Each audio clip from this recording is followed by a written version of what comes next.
देश भर में भारतीय रेलवे एक बार फिर से नए अंदाज में लोगों की सेवा में वापस लौट रही है।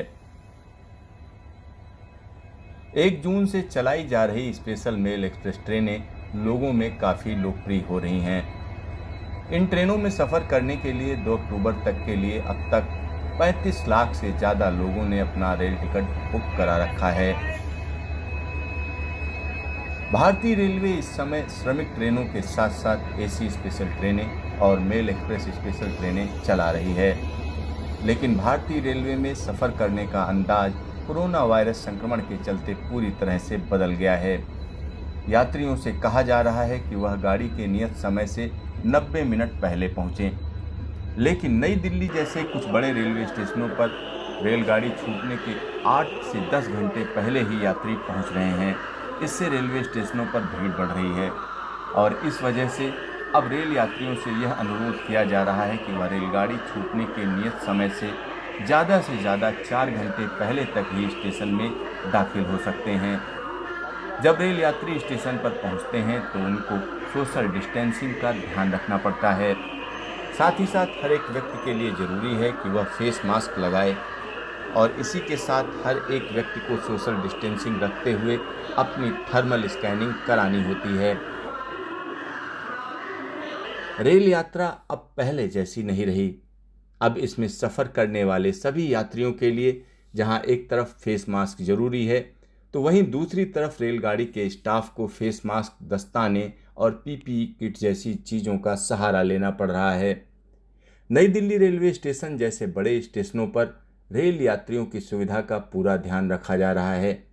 यहाँ पर जगह जगह सैनिटाइजर लगाए गए हैं। साथ ही साथ ज़रूरत पड़ने पर लोगों को पीने का पानी भी मुहैया कराया जा रहा है। रेल यात्रा में आ रही नई नई चुनौतियों को पार पाने के लिए भारतीय रेलवे के कर्मचारी नई तकनीक का भी सहारा ले रहे हैं।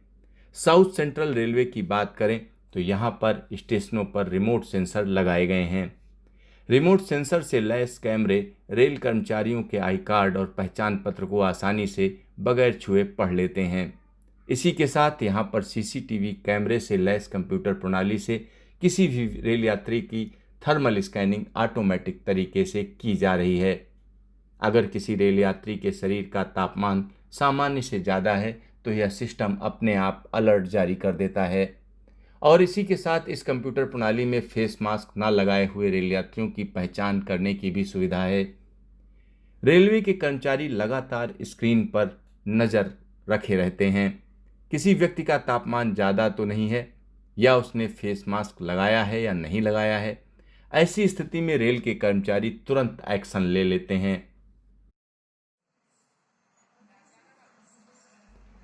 देश के अलग अलग हिस्सों में जो ट्रेनें चल रही हैं, उन ट्रेनों में सफ़र करने के लिए ज़रूरी है कि आपकी सीट कंफर्म हो। अगर आपके पास कंफर्म टिकट नहीं है तो आपको रेलवे स्टेशन के अंदर घुसने नहीं दिया जाएगा। यानी जितनी ट्रेनें चल रही हैं उन सभी ट्रेनों में हर एक व्यक्ति की सीट अलॉट है। देश भर के सभी स्टेशनों में प्लेटफार्म टिकट की बिक्री नहीं की जा रही है और इसके पीछे जो मंशा है वह मंशा यह है कि किसी प्लेटफार्म पर अनावश्यक भीड़ न बढ़ जाए। रेलगाड़ी के अंदर रेल यात्रियों को यह निर्देश है कि वह एक दूसरे के पास जाकर न बैठें, अपनी सीट पर ही यात्रा करें। साथ ही साथ यात्रा के दौरान फेस मास्क लगातार लगाए रखें। रेल यात्रा की वजह से कोरोना वायरस संक्रमण न फैले, इसलिए सभी एसी ट्रेनों में कर्टेन हटा दिए गए हैं। साथ ही साथ एसी डिब्बों में चादर, तकिया और कंबल नहीं दिए जा रहे हैं। इन सब के अलावा पूरे देश में चल रही सभी ट्रेनों में पेंट्री कार की सुविधा फिलहाल हटा ली गई है। यानी ट्रेन में सफ़र करने के दौरान आप अपना खाना लेकर चलें, तभी अच्छा है। हालांकि रेल मंत्रालय ने आईआरसीटीसी को निर्देश दिया है कि सभी ट्रेनों में सीमित मात्रा में पेमेंट बेसिस पर पानी की बोतलें और हल्का फुल्का खाने का सामान मुहैया कराने जाने की व्यवस्था की जाए। रेल की यात्रा पूरी तरह से बदल चुकी है और रेलवे के कर्मचारी इस यात्रा को सुचारू रूप से चलाने के लिए रात दिन मेहनत कर रहे हैं। तमाम चुनौतियों के बावजूद रेलवे में सफ़र करने वाले रेल यात्री फिलहाल रेलवे के इंतजाम से संतुष्ट हैं।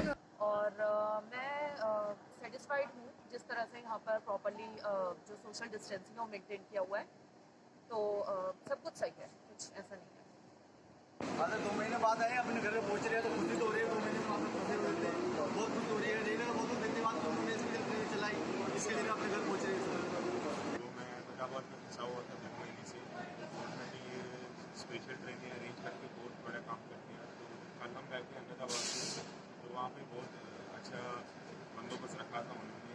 स्क्रीनिंग के लिए सैनिटाइजेशन रखा था, ट्रेनों में साफ़ सफाई, सोशल डिस्टेंसिंग सभी वगैरह सब चीज़ों का ध्यान दिया। जो कंबल और वो जो चादर वगैरह मिलता है, जो कंबल चादर वगैरह मिलता है वो नहीं मिला, बट ये हमारी सेफ्टी के लिए था, क्योंकि वो बहुत सारे लोग यूज करते हैं, फिर उसको वॉश करके वो आता है, तो हमारी सेफ्टी के लिए था। बट हमें पहले से इन्फॉर्म हो गया था कि मैसेज आ गया था कि आपको बस स्नैक्स मिलेगा, वाटर की फैसिलिटी होगी और कुछ नहीं होगा, आपको खुद कैरी करना होगा कंबल और चादर वगैरह। तो हमने किया था। मौजूदा समय में देश के अलग अलग हिस्सों में चल रही ट्रेनों को समय के साथ साथ बढ़ाया जाएगा और इसके लिए भारतीय रेलवे योजना भी बना रही है।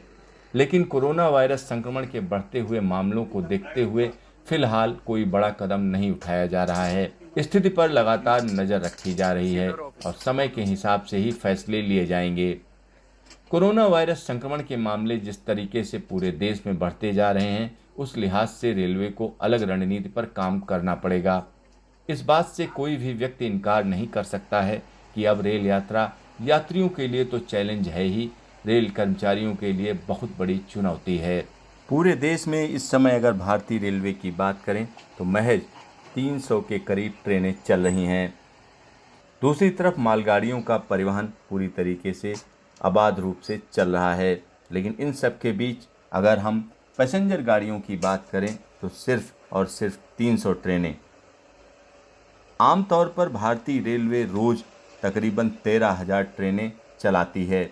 ऐसे में ये कहा जा सकता है कि महज 300 ट्रेनें ट्रैक पर वापस आने से ये दावा तो कतई नहीं किया जा सकता है कि भारतीय रेलवे अपनी सामान्य स्थिति में आ गई है। आने वाले दिनों में कोरोना वायरस संक्रमण के बीच में अपने ऑपरेशन को 13,000 ट्रेनों तक पहुंचाना फिलहाल रेलवे के लिए संभव नहीं दिख रहा है।